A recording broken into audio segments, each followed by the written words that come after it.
Well, I'm really excited to show you this technique because I discovered it completely by accident. I'm going to be using the JDiction fast curing for this, but I think it would actually probably work with whichever resin you used. Other than a slow cure, I wouldn't use a slow cure. The 4-hour one is the one I was using in the project where I found this technique by accident. I'm not going to mix up much, I'm just mixing up 30 mils. So the first thing I'm going to do is mix my resin up, and then I'll show you what is going to happen next. So I've got my resin mixed up now, and what I'm going to do is pour this into 3 smaller jugs. Now if you want to know where to get these little smaller jugs from, then I've got a little resin kit that I'll link in the description below. It also comes with this big massive mat that says Steve McDonald on it as well, plus a load of other things. Great value kit, so I'll link that in the description below. So I've got that in there like that, and now what I'm going to do is I'm going to leave this one clear. I'm going to put a little bit of transparent orange in this one, not too much, a couple of drops just to give it an accent colour.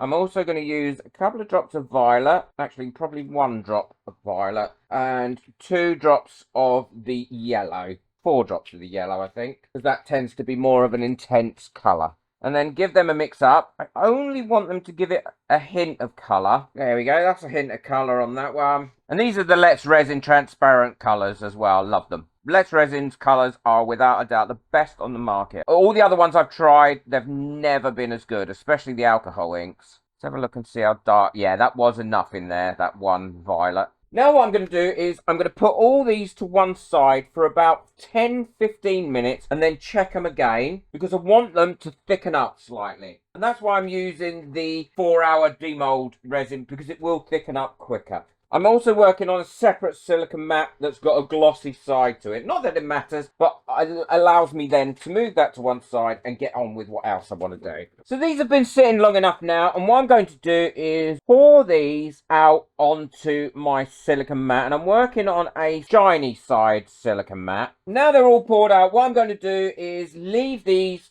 to cure up, but not completely cure up. I'm going to leave them till they've got quite sticky but malleable. You'll see how far I want it to get once it's got there. So I will check these like every 10-15 minutes so they don't cure up solidly. These look as if they're nearly ready because I can actually get it off the mat, but they are still quite sticky and toffee-like. I probably might give them about another 20 minutes, but we'll see. I'll get this one off first. So it is quite toffee-like, but it's actually going to stick to my gloves. But you can get it toffee like this, and then bring lots of air in it like they do with sweets, and then that kind of changes its colour a little bit, but it's not quite firm enough to do what I want to do with it because it's still sticking far too much to my gloves. Probably going to give it about another 20 minutes, and that makes quite an opaque colour, but that isn't what I'm looking for. That isn't the effect. So I'll give them about another 20 minutes and then I can go from there. I think now it's had enough time. So what I'm going to do is I'm going to add some little bits to it. So this is where I added quite a lot of air to it, and it kind of gave it a different colour. And I'm going to add some of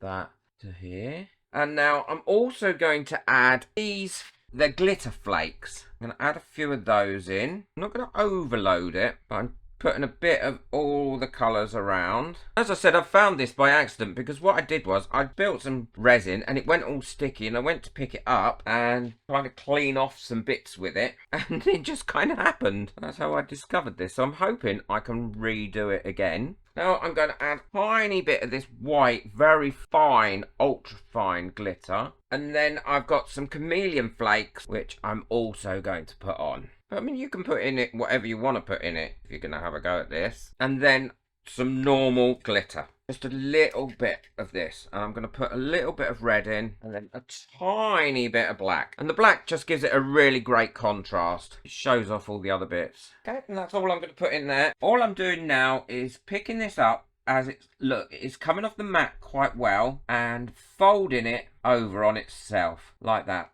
Bringing it together in a little ball and then popping it into a bezel. And if you don't want to pop it into a bezel, you could leave it to lay flat or whatever you want it to do. And now I'm putting a bit of texture over the top, and then I'll let it cure up. It will kind of flatten out a little bit and soften out because it's still a little bit runny. And now if we do the clear one, I'll do this clear one here, pop that in that bezel, and the same for that clear one. Okay, but I'm going to leave that one to cure up like that, because we can turn that into a bead. Same with that one. That will soften out a little bit. Now you might be thinking, well, these just look like a pile of mess, to be honest. And at this moment in time, they really, really do. I will not deny that. But actually, what you'll see is, and this is what surprised me, is as they start to fall into shape and cure, you get a really, really pretty effect with them. That won't show up yet until they're fully cured. So stick around and see. And like me, you will be surprised at how pretty they look when they're finished. Probably could have done with using some slightly larger bezels, but there we go. I didn't.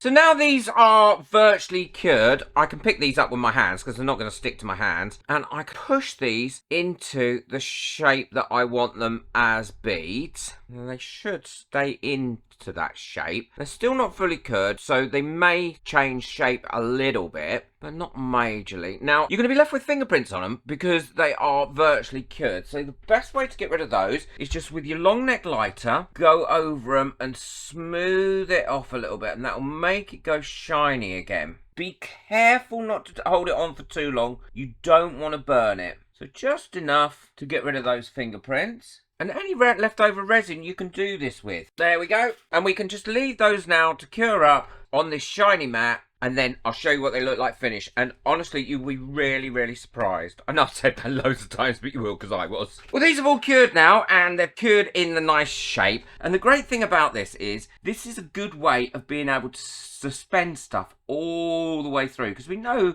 when we're using resin that heavy things or glitter and things do sink down. I'm not sure how well my camera is picking that up, but they actually look great. And the easiest way to turn these into beads is either use a hand drill, or I'm going to use my Dremel. And I'm going to decide where I want to drill it.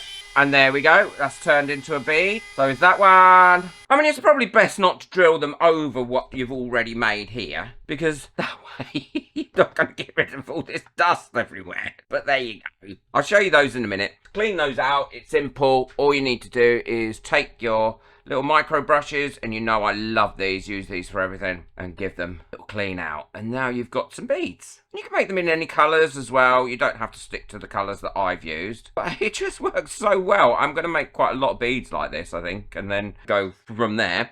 And these have come out beautiful. Look at that. Again, a massive dome on them because they were nearly cured up when you put them in the actual bezels. So they've got a really big dome and everything is suspended. And it's just an easy way to make some jewellery that is different and you're not wasting any resin. So simple technique, and you can take it as far as you like and do different things with it. I learned this by accident, just by having some resin that had cured, nearly cured up. I picked it up and started cleaning my mat with it, and then let it cure on the mat, saw it, thought, oh, I really like that. What a great technique, I thought. Put that like button, hit that subscribe button, and most of all, enjoy your resin.